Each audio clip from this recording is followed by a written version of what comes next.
Hey, what's up, guys? So, today, I'm gonna do a first impressions video of the Icecrown Citadel WoW Raid deck. This thing is freaking awesome, so it looks. Actually, I've opened the box, but I actually haven't looked at, like, the specifics yet. I actually haven't gone through the decks. So, what comes in this box is, it's not like your standard raid deck, like the normal ones, where you just go through the entire raid. Rather, they give you four different raid decks. They give you one that's the Lich King's deck. So if like the Raiders are going against the Lich King, against Tyrion, Fordring, Jaina, and Sylvanas. So, pretty interesting stuff there. The box comes in is really awesome. It's like a double wide box, and then the art on this thing is sweet, cool. There's the Blood Queen, Lanithel, Professor Putricide, Sindragosa, and the Lich King himself. The four most pain in the neck bosses. So, we'll crack this bad boy open. Comes with a nice thick rulebook. It's pretty cool. I don't know. It doesn't tell you anything about the raid. It just specifically, specifically just tells you how to play the game. But it's a really, really nice. It's really nicely done. So that's a really cool aspect.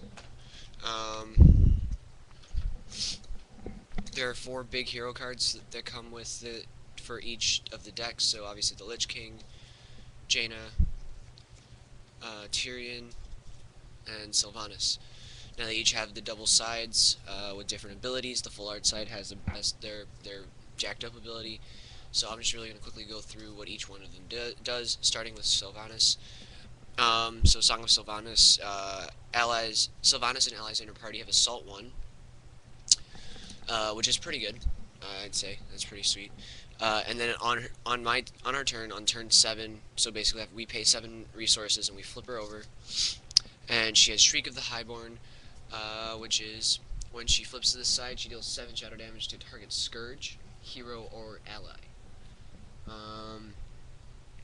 And then Empowered Song of Sylvanas everyone's got Assault 2 in her party, so that's pretty cool. It's really nice art on these cards. Like I'm very surprised at how nice these came out. Next is Tyrion Fordring. So he has Touch of the Light, has Mend 1.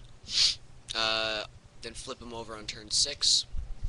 He's got the Light's Vengeance, which is when Tyrion flips to the side, search your deck or graveyard for an Ashbringer and put it into play. Then he deals 2 unpreventable holy damage to a Scourge, hero, or ally for each friendly paladin and priest.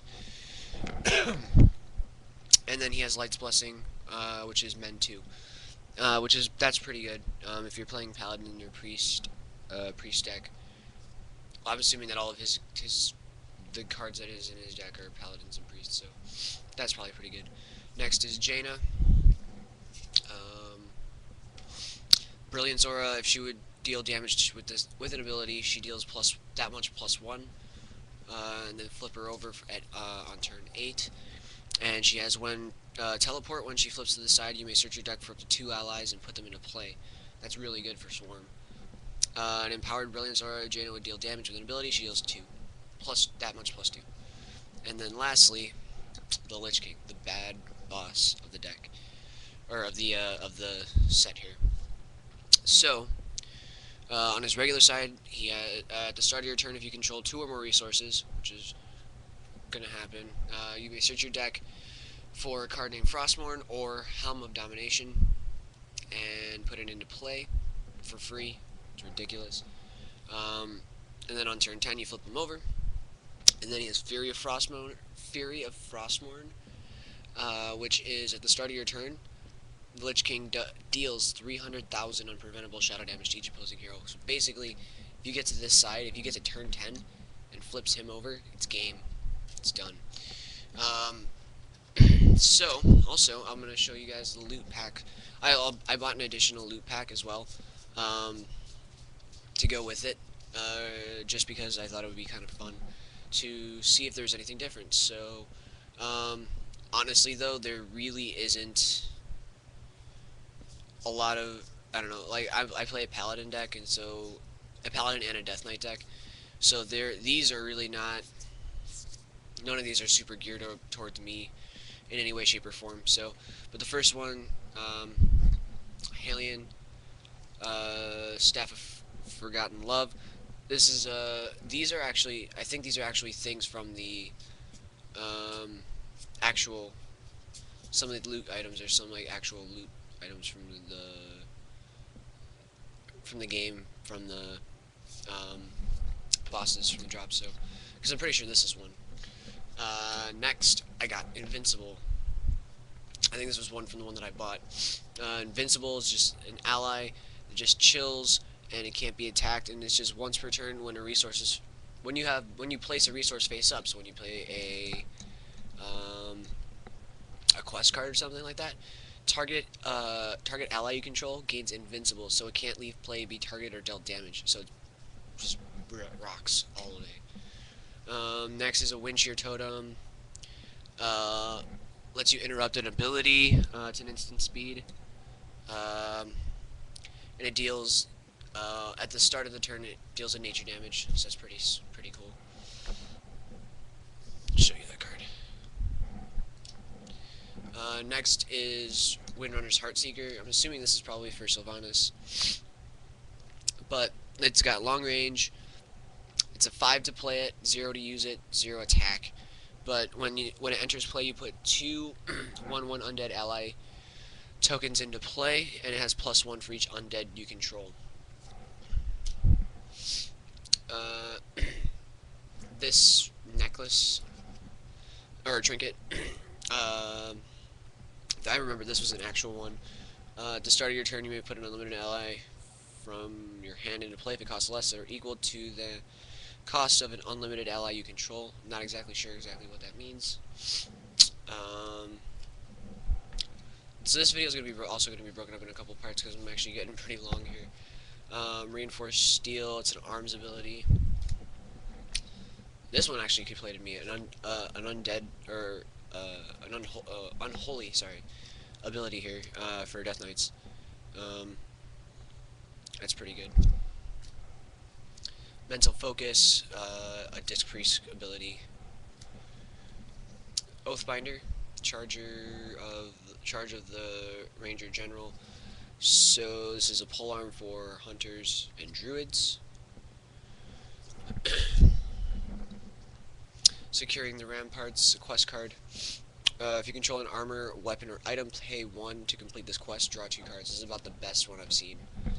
It's really, really just very easy to do. Next is Nightmare Ender, which is a wand.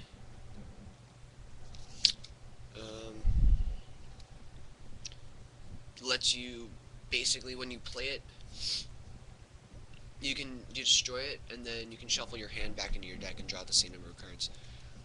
Another Wind Shear Totem. Mirrodin Bronze Beard. Looks like he's just an ally, but it's pretty cool though. Famous one of those guys. He's pretty famous. Another Reinforced Steel. Another Favor of Acarius. Another Oathbringer. Another Mental Focus. And then an Arcane Mage ability, Nexus Link. When a friendly player plays a fire or a fire damaging card, you may deal 1 fire damage to the target hero. When your friendly player casts a frost card, you may deal 1 frost damage to. So that's pretty good. So that's those. I'll see. I'm gonna go through the Lich King's deck last because that's supposed to be the best one out of them. Let's just go through. Here, I'll actually go through the rest of these decks. There's 4. They come with 4 different raid decks. As you can see, I haven't opened them yet, but they each come with 4 different raid decks for each player, or for each different hero. So I will go through these in depth in other videos. I'll make a video for each one. But this was just a first impressions of the heroes, the box layout, and the treasure, the loot packs. The loot packs, you can buy them at Target, you can buy them at your local card shop probably, pretty cheap, and they give you some pretty good cards. Um, so yeah, that was this part. Look for second, third, fourth, and fifth video coming for each of the decks, and those will be good. I'm also gonna do a few other videos about some other stuff that I've just become interested in. So, alright guys, this is pretty cool stuff. Check this raid deck out. It's going. I've heard it's so much fun to do, really hard to do. So if you're looking for a challenge, this is the deck to do it. Icecrown Citadel, man. Alright, thank you guys for watching, and check out my other videos. Look out for those.